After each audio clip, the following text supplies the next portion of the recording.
What's up, guys? This is Just a Man Day something. It's Sunday. I'm here with my beautiful wife and my beautiful daughter on a beautiful Sunday.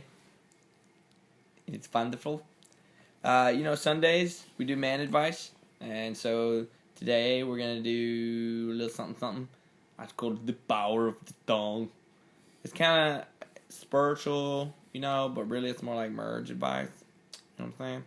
Okay, so in a marriage or in a relationship or with a relationship with your daughter, there's guys and there's girls. That's a pretty obvious fact. Now, a little known fact about men and women is that when it comes to verbal assaults, especially a man directed towards a man, men are a little more thick-skinned. We can, not much, but we can take a little more verbal assaults than women can. But in a marriage relationship, husbands, when you speak to your wives, you have to take something into consideration. When you speak to your wife or you speak to your daughter and you say something hurtful or you say a word that is damaging, you have to think, as soon as those words come out of your mouth, those words will mold her. They will mold her heart. They can break, they can do much more damage. When it says in the Bible that women are a weaker vessel, it doesn't mean that they're weaker in the sense of their strength or their physical. It's talking about their emotional condition. Okay?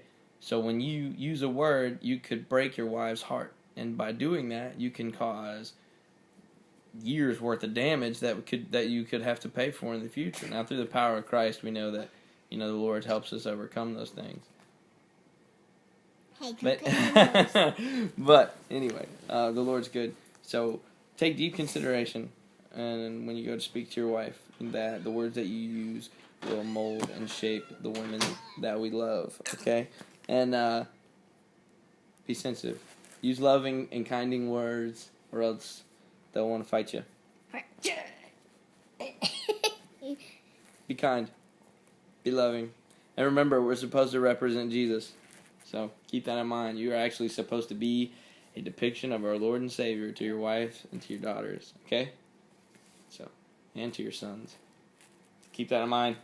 Be good. I love you guys. Have a good Sunday.